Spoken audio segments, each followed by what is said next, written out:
Il y avait un groupe d'hommes qui circulait dans une fourgonnette rouge. Ils étaient à la chasse aux femmes. Pour les mutiler, les tuer et couper leur sang afin d'alimenter un rituel satanique. Tous les quatre avaient le même désir. Manifestement, il y avait la même pathologie. C'est ce qui en fait un cas extrêmement rare. Il était le cerveau de cette opération. C'est la nature même du diable. Que s'est-il passé avec ces quatre garçons?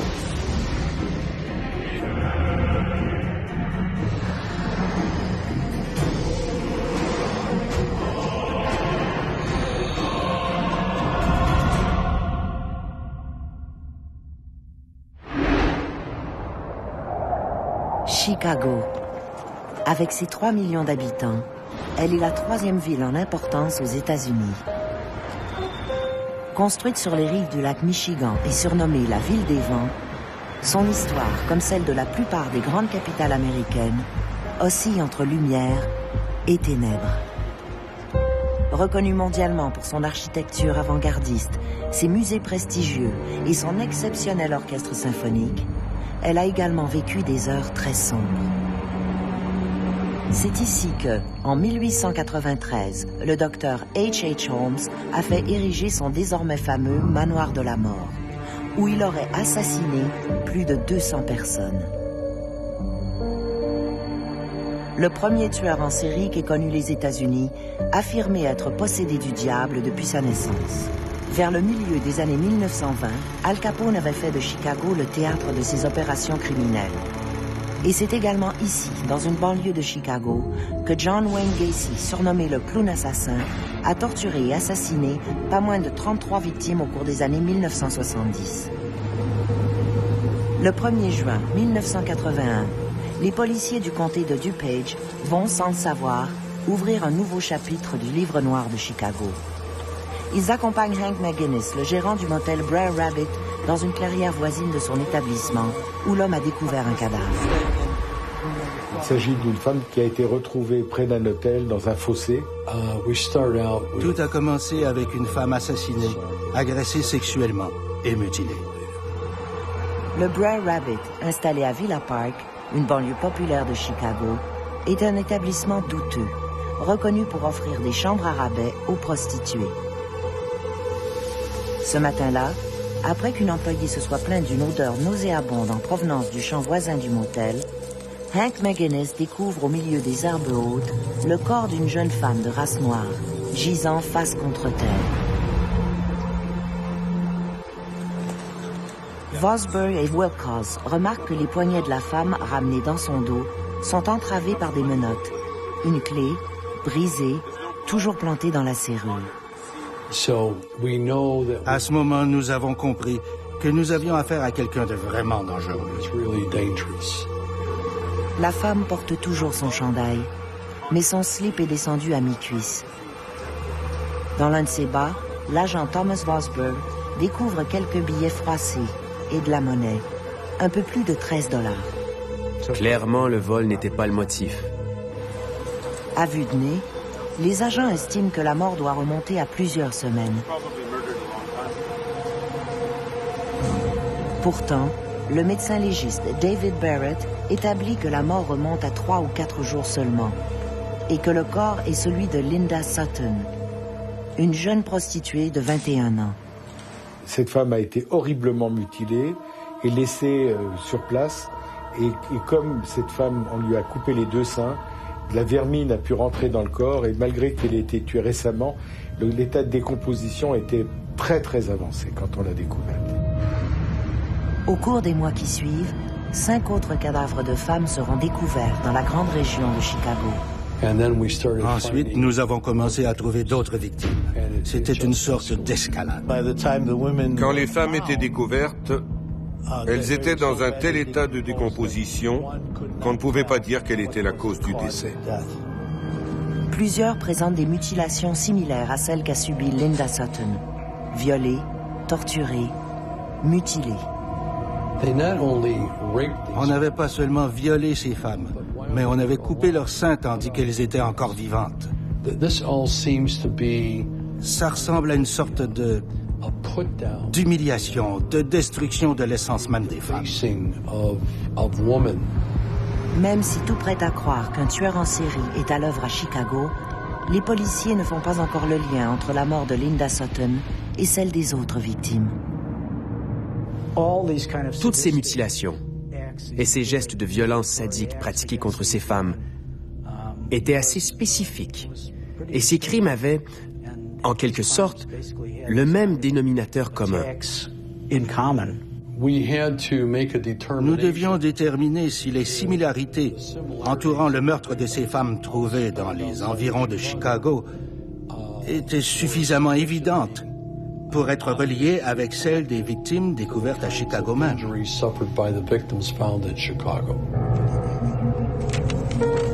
Le 15 mai 1982, Lorraine Borowski, une agente immobilière d'Elmhurst, autre banlieue de Chicago, disparaît à son tour.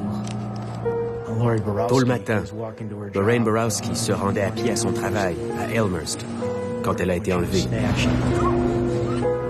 Un sac à main et une paire de chaussures au milieu de la chaussée devant le bureau de l'agence. C'est tout ce qu'il y avait. 5 mois plus tard, le 10 octobre 1982, un adolescent découvre le cadavre d'une jeune femme dissimulée au bout d'une allée du cimetière Clarendon, à Villa Park. Des mois plus tard, on retrouve la fille, encore une fois décomposée. D'après l'expert médico-légal, la jeune femme aurait été poignardée à plusieurs reprises, puis amputée du sein gauche. Grâce à ses vêtements et à ses empreintes dentaires, le coroner identifie la victime, Lorraine Borowski.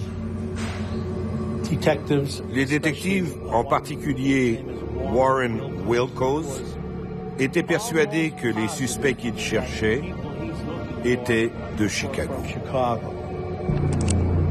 2 semaines après l'assassinat de Lorraine Borowski, c'est Shui Mak, 30 ans, qui disparaît à son tour. Elle était née et avait été élevée en Chine. Elle était arrivée avec ses parents et vivait avec eux. Elle travaillait pour une entreprise quelque part dans le comté de Page, où on fabriquait des gyrophares, une compagnie d'équipements électriques. Elle travaillait là 8 heures par jour, puis se rendait ensuite au restaurant de la famille pour y travailler encore. Le soir de sa disparition, alors qu'elle rentrait du travail en compagnie de son frère Kent, une violente dispute éclate. À un arrêt, Kent lui ordonne de descendre. Il est 1h30 du matin. Cette nuit-là, Shui Mak ne rentrera pas à la maison. Elle s'est mise à marcher en direction sud, sur Barrington Road, depuis Schaumburg Road, parce que c'était le seul chemin qu'elle connaissait pour se rendre à la maison. L'enquête sur la disparition de la jeune Chinoise sera confiée à la police de Cook County. Le 30 septembre, le corps de Shui Mak est découvert sur un chantier de South Barrington, une banlieue huppée de Chicago, dans le comté de Cook. Elle était à peu près aussi proche que nous le sommes, vous et moi, d'une fourmilière. Et il ne restait plus rien. Plus de chair. Mais ses vêtements étaient toujours là, ainsi que son magnifique médaillon. L'arrière de son crâne était fracturé. Et elle avait une incisive brisée. Alors il semblerait qu'on lui ait donné un coup de poing et que sa tête aurait basculé vers l'arrière. Des fils d'acier sont retrouvés près du corps. Le détective Troca, relevant du bureau du shérif du comté voisin de Cook County et chargé d'identifier la victime, n'oubliera jamais cette scène de crime. Nous avons analysé la scène de crime et à ce moment, j'ai tenté de l'identifier.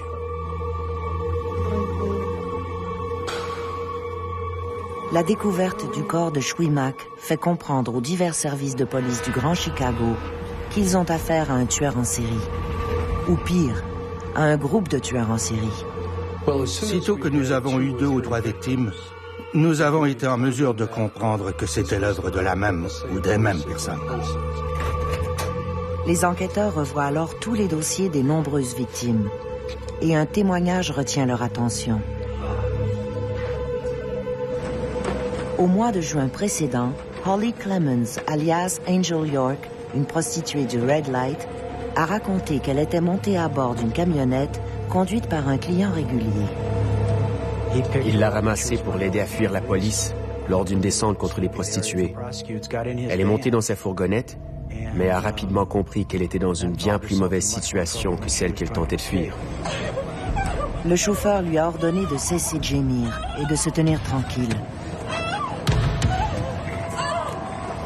Puis, ils ont roulé jusqu'à un chantier désert dans le quartier de North Cleaver.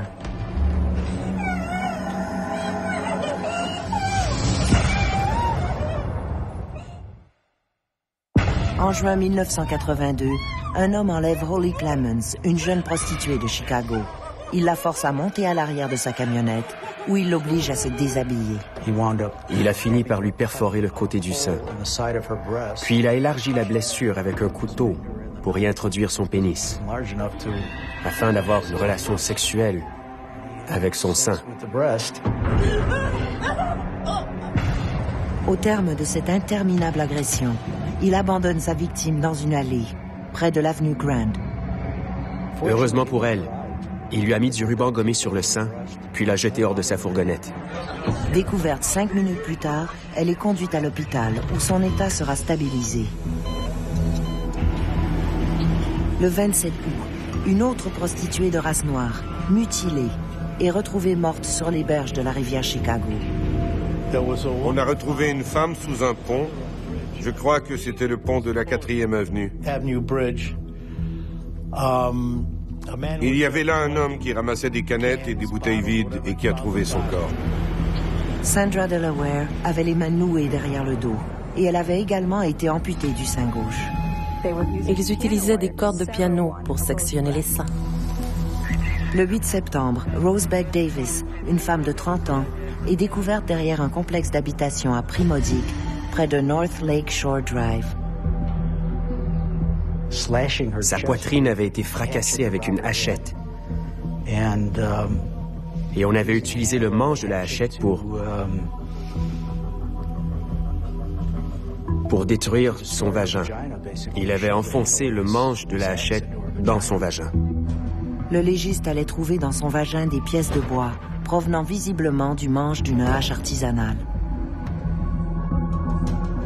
En révisant tous ces dossiers, les enquêteurs sont confus. Ces criminels n'utilisaient pas de critères racistes pour commettre leurs méfaits, puisque les victimes étaient aussi bien des femmes blanches que noires. Aucune victime n'est vraiment choisie. On roule sur un chemin, une femme est en panne d'essence, crac, elle disparaît, on n'en parle plus. Pendant des semaines, on la retrouve mutilée et morte dans un champ, dans un terrain vague, dans une voiture, etc. Peu importe les raisons, nous étions en présence de cadavres de femmes assassinées. Et nous avions le devoir de trouver les coupables. Beverly Washington, une jeune prostituée âgée de 20 ans, est retrouvée près d'une voie ferrée de Chicago. Malgré la gravité de ses blessures, la jeune femme de race noire respire toujours. Ce qui a fait tourner l'enquête dans le bon sens, c'est une des personnes qui a été enlevée, a survécu à ses blessures, bien qu'on ait cru qu'elle était morte. Elle a dû s'amputer elle-même d'un sein avec un couteau. Elle sera aussitôt conduite à l'hôpital, où les médecins arriveront à stabiliser son état.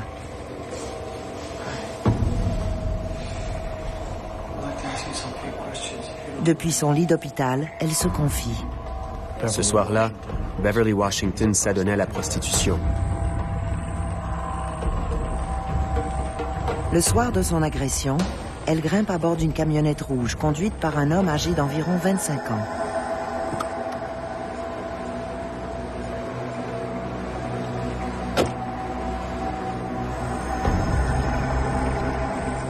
Elle a décrit son agresseur comme étant le propriétaire d'une fourgonnette rouge avec des sièges foncés et des plumes accrochées au rétroviseur. De fait, il n'y avait pas de rétroviseur, mais les plumes étaient accrochées là où aurait dû se trouver le rétroviseur. L'homme l'a conduit dans un lieu désert et la force à passer à l'arrière de sa camionnette, aménagée en atelier.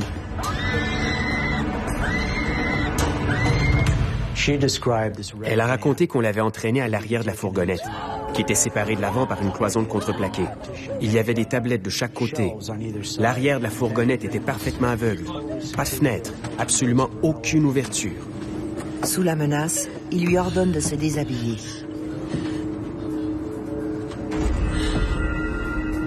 Il la fait mettre à genoux et l'oblige à lui faire une fellation.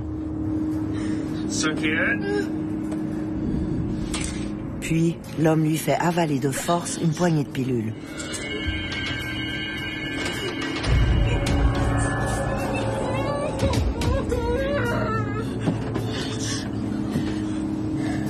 À partir de ce moment, Beverly commence progressivement à perdre conscience.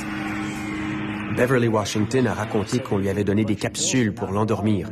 Et lorsqu'il a retrouvé ses esprits... Elle avait subi l'ablation d'un sein. Après le récit de Holly Clemens au mois de juin précédent, le témoignage de Beverly Washington est le deuxième à associer aussi clairement une camionnette rouge au crime du mutilateur de Chicago. 3 semaines plus tard, les agents Phil Murphy et Tom Flynn de la police de Chicago interceptent une camionnette répondant en tout point à la description qu'en a faite Beverly Washington.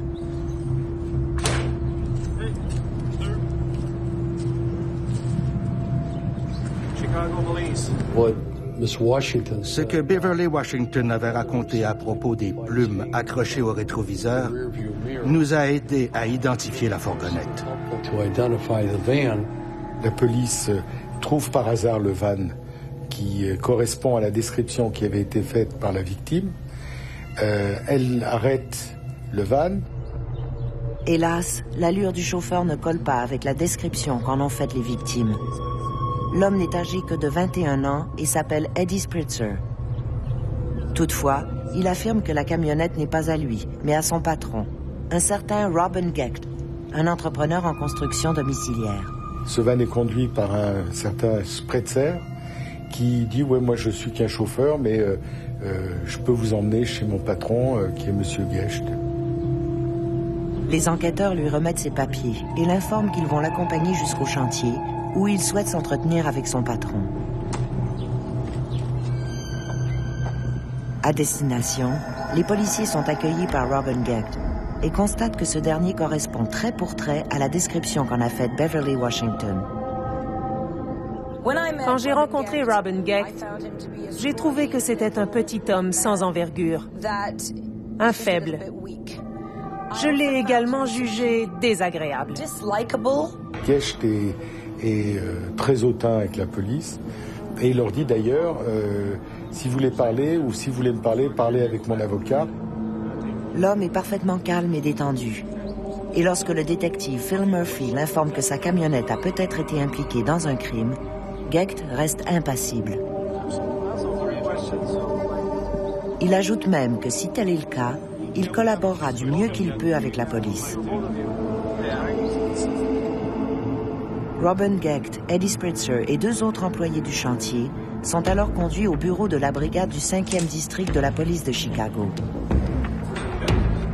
Tous nient catégoriquement être impliqués dans quelque activité illégale que ce soit.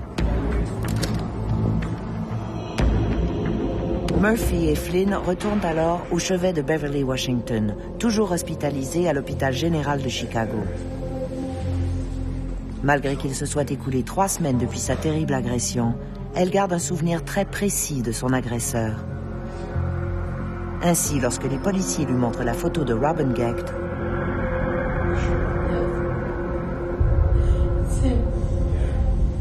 la jeune femme le reconnaît sans hésiter. Robin Gecht, âgé de 29 ans, est mis en état d'arrestation et formellement accusé d'agression et de tentative de meurtre contre la personne de Beverly Washington. C'est le 30 novembre 1953 que naît Robin Gecht, au Advocate Illinois Masonic Medical Center de Chicago. Peu de temps après sa naissance, il est confié aux bons soins de ses grands-parents paternels, Reuben et Sarah Gecht, avec qui il vivra une enfance paisible. Il y a beaucoup d'enfants qui sont élevés par leurs grands-parents et qui deviennent tout à fait normaux, qui ont une vie tout à fait adéquate. Le fait qu'il ait développé des traits comme ceux-là, c'est beaucoup plus complexe et ça va au-delà du simple fait d'avoir été élevé par ses grands-parents. Vers 22 ans, Robin épouse Rosemary McCaffrey, puis fonde sa propre compagnie de construction. Robin Gecht était un homme d'affaires propriétaire d'une entreprise de construction. Robin Gecht était le patron. Il était copropriétaire de la compagnie avec sa femme Rose.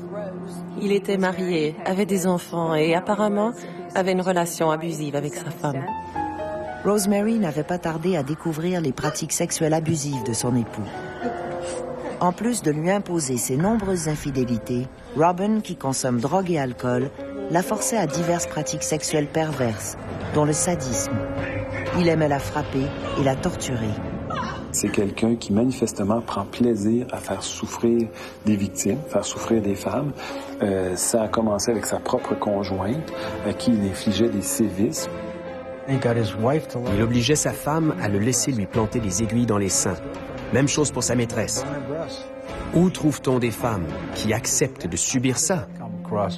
Il y a des femmes qui malheureusement se sentent impuissantes face à leur mari, se sentent dépendantes et n'ont pas cette force-là de les laisser pour se retrouver seules. Comme si ces pratiques ne suffisaient pas à le rassasier, Robin Gecht se tournera vers de parfaites inconnues, proie idéale pour satisfaire ses macabres fantasmes. Aux prises avec plusieurs meurtres à caractère sadique, la police de Chicago met enfin un suspect en état d'arrestation. Dans les bureaux des enquêteurs du 5e district, Robin Gecht nie catégoriquement être impliqué dans l'agression de Beverly Washington. Gecht prend le policier de très haut. Il n'est pas concerné. C'est une histoire qui ne le concerne pas. Gecht est un fin manipulateur. Et les policiers réalisent vite qu'ils n'en tireront rien. Ils décident alors de se tourner vers Eddie Spritzer, lui-même en détention préventive. Visiblement nerveux, le jeune homme de 22 ans transpire à grosses gouttes. Edward Spritzer était un maladroit, et je sais qu'il a paniqué lorsqu'il a appris que Robin Gecht était dans la pièce d'à côté pendant qu'on l'interrogeait. Sitôt qu'on prononce le nom de son patron, il sursaute sur sa chaise. Robin Gecht était un patron très dominant et même très désagréable. Alors il faisait tout ce qu'il voulait. Ils ont peut-être même été abusés par lui, du moins en tant qu'employé. Visiblement, Eddie Spritzer est terrifié par la personnalité de Robin Gecht. Et c'est cette faiblesse qu'exploitent les enquêteurs.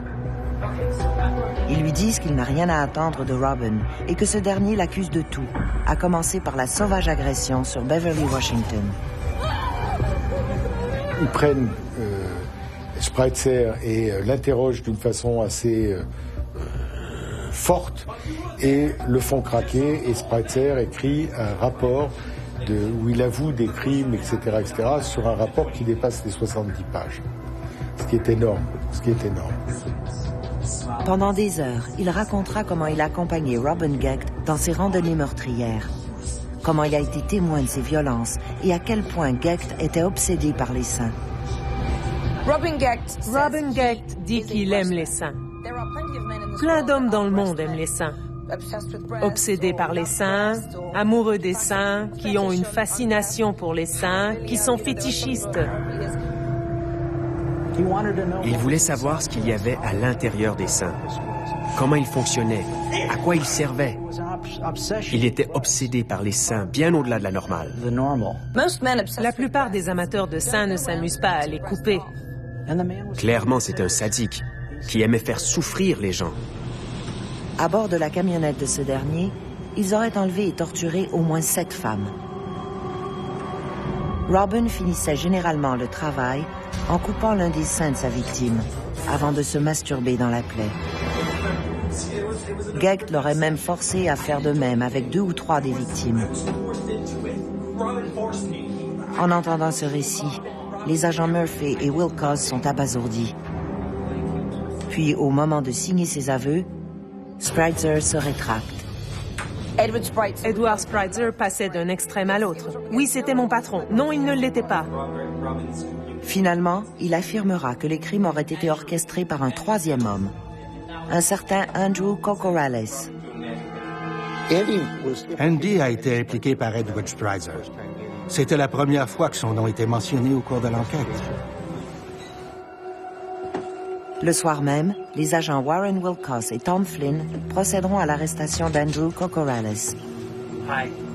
Un jeune homme de 23 ans qui habite Villa Park, banlieue voisine de l'endroit où, en juin 1981, on a découvert le corps de Linda Sutton.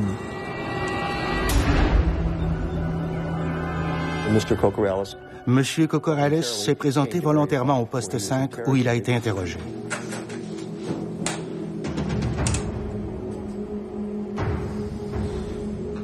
Kokorales ne met pas longtemps à avouer sa participation à ces différents crimes et aux rituels qui s'ensuivent. Pendant de longues heures, Andrew Kokorales décrit dans le détail certains des plus horribles crimes jamais commis dans la région de Chicago. Andy Kokorales a avoué sa participation et son implication dans le meurtre de Rosebeth Davis et d'autres meurtres. Robin Gett était toujours présent lorsque ces meurtres ont été commis et Eddie Spritzer était présent lors de certains. Spritzer connaissait les frères Kokorales et les quatre ensemble formaient l'équipe des Ventreurs. Avec diverses combinaisons de ces hommes, parfois ils étaient 4, 3 ou 2. Quand il a perpétré son agression sur Beverly Washington, Robin Gett était seul. Et ce n'était pas la procédure habituelle. Ils étaient à la chasse aux femmes. Il n'y avait que le chauffeur à l'avant. L'autre, ou les autres, étaient à l'arrière. Et ils se rendaient sur les lieux où l'agression allait se commettre. C'est comme ça qu'ils se sont retrouvés à tuer et à mutiler de nombreuses femmes, dont plusieurs n'étaient pas des prostituées, mais qui avaient simplement eu la malchance de rencontrer ces hommes alors qu'ils recherchaient des victimes potentielles. La façon dont ces individus-là opéraient répond à plusieurs besoins. Le premier besoin étant celui de ne pas se faire prendre.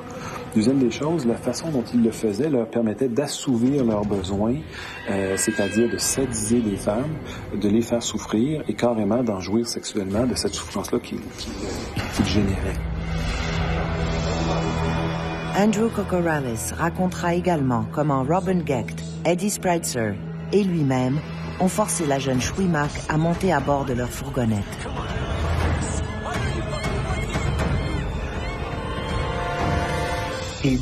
Il a admis lui avoir donné un coup de poing au visage. C'est comme ça que la dent s'est cassée et que l'arrière de son crâne s'est fracturé. Une fois inconsciente, ils l'ont portée sur un chantier de construction près de Barrington. Comme la jeune Asiatique avait des seins très plus volumineux, Gett a renoncé à l'amputer, ce qui ne les a pas empêchés de se livrer à un rituel infiniment macabre. Robin lui a fait plusieurs incisions profondes dans la poitrine. Et les trois hommes ont, à tour de rôle, plongé leur sexe dans ses plaies. Pour conclure, Gett a étranglé la jeune Schwimack avec un fil d'acier. Nous avons fouillé la fourgonnette et nous avons trouvé un bout de fil d'acier qui avait cette forme. Les deux extrémités étaient enroulées et pouvaient servir de poignée. Et cette section était posée sous la gorge.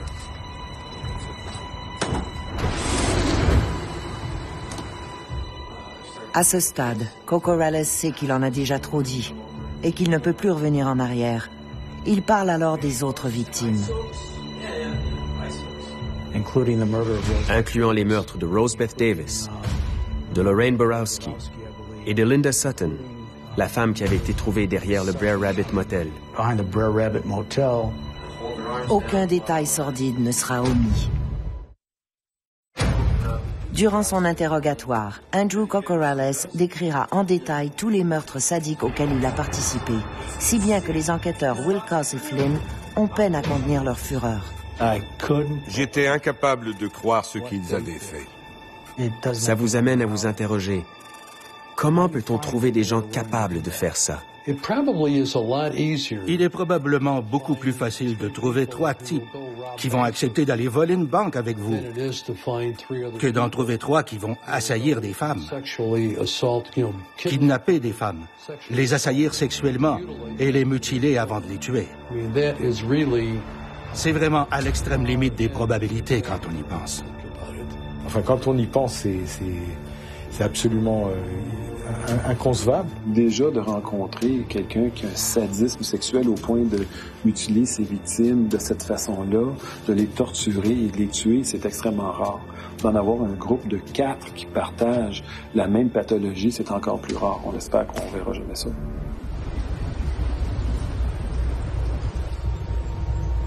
Moins de 48 heures après l'arrestation d'Andrew, l'agent Warren Wilcox est de retour au domicile familial des Cocorales, cette fois pour y interroger Thomas, le frère cadet d'Andy. Cocorales parle aussi que son frère, qui est un peu simplet, Tommy, qui lui n'était pas au courant de tout, mais participait. La police l'interroge. Lorsque l'agent Wilcox lui parle d'Andy, d'Eddie Spritzer et de Robin Gecht, Tommy s'agite, se détourne et évite son regard. Wilcox sait que ce genre de comportement cache quelque chose. Le policier lui demande alors s'il accepterait de se soumettre au détecteur de mensonges.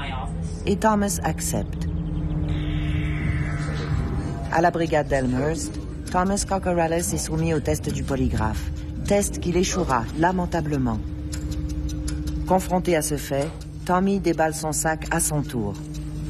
Il n'a pas été difficile d'obtenir des aveux de Thomas Cocorales.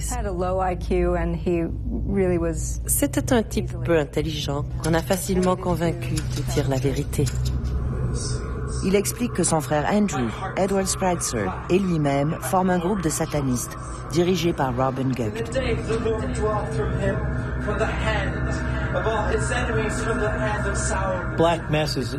Une messe noire est exactement l'inverse d'une messe catholique. Les crucifix sont inversés et toutes sortes de choses du genre. C'est dans une chambre spécialement aménagée dans le grenier de Gecht qu'ils auraient participé à des rituels macabres. En secret, pendant que son épouse était au travail, il amenait les restes humains de ses victimes dans cette chapelle et s'adonnait à des rites sataniques. L'un des rituels consistait à utiliser les seins coupés des femmes, dans lesquels ils s'étaient parfois masturbés alors qu'ils étaient encore dans le van, avant de les couper et de s'en servir lors de leur rituel satanique, comme s'ils étaient une partie du corps du Christ. C'était fait dans le but d'augmenter leur pouvoir dans le cadre de propriétés magiques associées au sein des femmes. Ils se masturbaient également sur les seins dans le cadre de leur rituel. Suite à ces masturbations, Gecht découpait les seins et chacun consommait une partie de la poitrine de la pauvre femme qui a été ainsi mutilée. La façon de collectionner les seins des femmes qu'il mutilait démontre une forme de fétichisme qu'on voit extrêmement rarement. Leur groupe aurait enlevé de nombreuses femmes de la région de Chicago afin de les agresser et de les mutiler avant de les assassiner.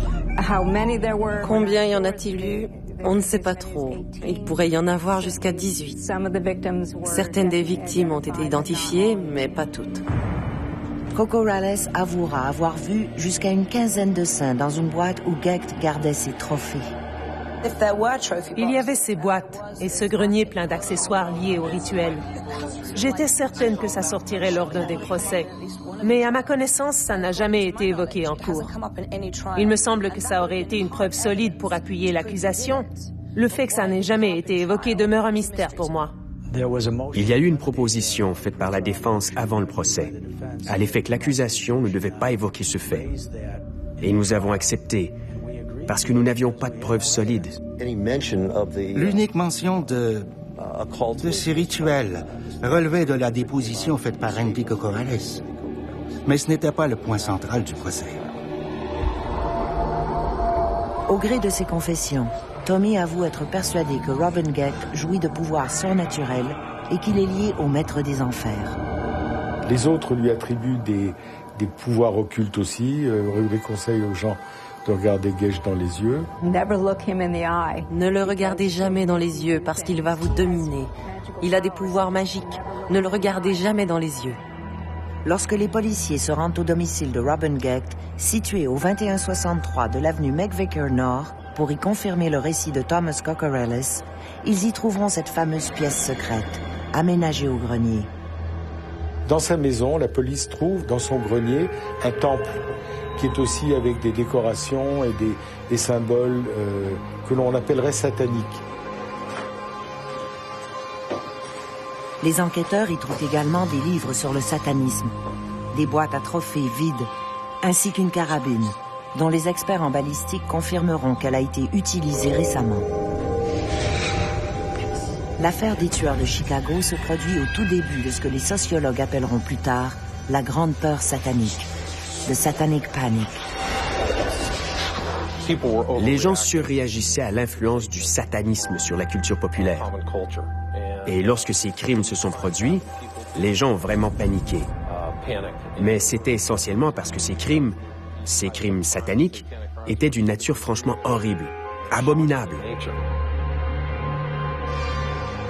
Lorsque le FBI commence son enquête sur les activités des groupes sataniques, sans aller jusqu'à dire que les crimes sataniques n'existent pas, le FBI va plutôt révéler que ceux-ci sont rarissimes et que lorsqu'ils se produisent, ils sont généralement l'œuvre de petits groupes mal organisés et souvent sous le contrôle d'un leader charismatique comme Charles Manson ou Robin Gecht.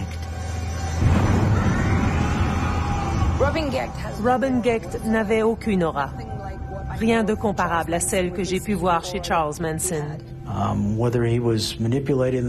Qu'il les ait manipulés ou qu'il ait pris plaisir à faire ce qu'il faisait. Robin Gecht savait sur quel bouton appuyer pour amener ses hommes à faire ce qu'il voulait qu'ils fassent. Quand quelqu'un se permet de faire quelque chose, ceux qui l'ont simplement en fantasme, peut-être que le fantasme ne se serait jamais exprimé de cette façon-là. Mais le fait que quelqu'un le rende concret, on est prêt à le suivre. Fait que c'est possible, effectivement, que s'il n'y avait pas eu ce leader-là pour amener tout le monde aussi loin, que les autres n'auraient jamais fait ça. À partir du moment où quelqu'un rend ça possible, concret, pour quelqu'un qui a pour des gens qui ont la même perversion, mais là, ils l'ont suivi volontairement, ça fait aucun doute. Avec l'arrestation de Robin Gecht, Teddy Spritzer et des frères Andrew et Thomas Cocorellis, les divers services de police du Grand Chicago sont sûrs d'avoir mis un terme aux activités de ce quatuor de monstres, baptisé à juste titre par la presse, les Éventreurs de Chicago. Le nom Éventreurs de Chicago est une création des médias, lequel, je crois, est dérivé du fait qu'on ait affaire à l'assassinat de prostituées, du moins en partie. Ce qui nous ramène à une certaine similarité avec l'affaire de Jack l'Éventreur, à Londres. Une fois qu'ils eurent été arrêtés et emprisonnés, il n'y a plus jamais eu de ce type d'attaque horrible et de meurtre de femmes à Chicago. Dès lors, leur sort est entre les mains de leurs juges. Le quatuor d'Éventreurs de Chicago se retrouve devant les tribunaux et Robin Gecht sera le premier à faire face à la justice. Le leader du groupe avait un ascendant sur les autres, manifestement. Les autres étaient à la fois intimidés, impressionnés par ce leader-là. Ces types étaient effrayés par les conséquences que pourrait entraîner le fait de se tourner contre lui, parce qu'ils pensaient vraiment qu'il possédait des pouvoirs magiques qu'il tirait de ses rituels. Et je ne suis pas certaine qu'ils aient cessé de le croire. Ils l'admiraient et suivaient ses ordres. Quelle qu'ait été l'origine de l'influence qu'il avait sur les trois autres, c'était une influence pour le moins significative. Dans le cas de Gecht et pour le protéger, les autres suspects se rétracteront tour à tour. Aucun de ses complices n'a accepté de témoigner contre lui. Ils avaient vraiment peur de lui. Ils croyaient qu'il pouvait se venger même s'il était emprisonné. Ils étaient assez superstitieux et ont refusé de témoigner contre lui. Ce qui a eu comme résultat qu'on n'avait aucune preuve directe pour impliquer Gecht dans les meurtres, mais uniquement de voies de fait parce qu'on avait un témoin. Le témoignage des 2 survivantes révèle le sadisme d'un Robin Gecht qui, assis à quelques mètres d'elle, continue de clamer son innocence. Et avec toutes les informations que l'on a sur lui, le diagnostic de psychopathe peut s'appliquer sans aucun problème. Et on sait que ces individus-là, pour eux, mentir, c'est pas un problème. I was never involved in murder cases. Nor did I know. Nor were you involved with rape? No, I never knew. If you're involved in murders, you had to be involved with the rape. I didn't. Il ne nie pas d'avoir participé aux différents rituels, mais il n'a rien à voir ni avec les crimes, ni avec les meurtres, et surtout pas, il n'a jamais amputé aucune femme d'aucun sein. Robin Gecht innocent, c'est ridicule. Mais le jury n'est pas dupe. À l'issue des délibérations, Gecht est reconnu coupable de tentative de viol, de voies de fait graves et de meurtre. Il a reçu une sentence de 120 ans. C'est le maximum cumulatif des accusations classiques de tentative de meurtre, kidnapping, voies de fait et viol. Et le juge a statué qu'il devait purger la moitié de sa sentence. 60 ans. 60 plus 28. Il aurait donc 88 ans lorsqu'il sortira. À moins qu'on ne change la loi. Ce que je ne souhaite pas. Thomas Cocorales, le moins impliqué dans cette série de crimes, sera reconnu coupable d'avoir participé au meurtre de Lorraine Borowski, la jeune agente immobilière de Remax assassinée en mai 1982 à Elmhurst. Condamné à 70 ans de prison. À ce moment, il sera éligible à une libération conditionnelle. Andrew Cocorales succède à son frère sur le banc des accusés. Lui, qui quelques mois plus tôt était si volubile devant les agents Warren Wilcox et Tom Flynn, affirmera n'avoir aucun souvenir de ces agressions. Andy a toujours plaidé qu'il n'était pas impliqué dans les meurtres. Il n'a pas plaidé coupable. Il a vigoureusement contesté les accusations. Eddie Spritzer et Robin Gecht n'ont pas témoigné contre lui. Les preuves contre Andy sont venues des déclarations verbales qu'il avait faites aux policiers, ce qui constituait une preuve suffisante pour aller de l'avant avec le procès, sans davantage de témoignages. Le jury a imposé la peine de mort à Andy Cocorales, et de fait, il a été le dernier condamné à être exécuté en Illinois. Il sera exécuté par injection létale le 17 mars 1999 au pénitencier de Thames. Eddie Spritzer sera le dernier à faire face à la justice. Le 2 mars 1984, il plaide coupable aux accusations de meurtre sur les personnes de Rosebeck Davis, Sandra Delaware et Shui Mak. J'ai témoigné contre Spritzer. Alors j'ai raconté mon histoire à propos de mon enquête sur Shui Mak. Eddie Spritzer a reçu une condamnation à vie. Dans un autre procès, il plaidera également coupable aux accusations d'enlèvement, de viol et de meurtre sur la personne de Linda Sutton. Il a également été accusé dans le comté de Page et condamné à mort. Spritzer allait être exécuté et il y a échappé. La sentence de Spritzer a été commuée lorsque le gouverneur a commué toutes les sentences de mort en emprisonnement à vie sans possibilité de libération. Eddie Spritzer ne sortira jamais de sa cage. Robin Gecht est toujours vivant, et Eddie Spritzer aussi, alors que toutes leurs victimes sont mortes et que leurs familles continuent de souffrir de leur perte, alors que la justice, à mon sens, réclamait qu'ils soient exécutés. Le jury en est venu à un verdict que je crois juste, en imposant la prison à vie. Je ne vois vraiment pas ce qu'ils ont pu tirer de leurs gestes, mis à part l'évidence. Mais clairement, ce qu'ils en retiraient leur suffisait pour qu'ils continuent à le faire à répétition. Ils ne sont pas arrêtés après la première en disant « Ce n'est pas pour moi, réflexion faite, c'est trop ». Ils ont continué à l'accompagner à bord de la vanne pour traquer des victimes. Et ils les trouvaient, et ils leur ont fait subir des atrocités. C'est la nature même du diable. Un proverbe indien rappelle que même le diable a besoin d'un compagnon. Dans le cas des éventreurs de Chicago, il en aura trouvé 4. Et l'un d'eux l'a déjà rejoint en enfer. Ce que nous sommes devenus maintenant, nous le devons à notre enfance. Qu'est-il arrivé à ces 4 garçons? C'est la pire situation à laquelle j'ai été exposé durant toute ma carrière de policier. Ils sont tous en prison. Et notre société peut se consoler en sachant qu'il n'y aura pas d'autres victimes à cause de ces hommes.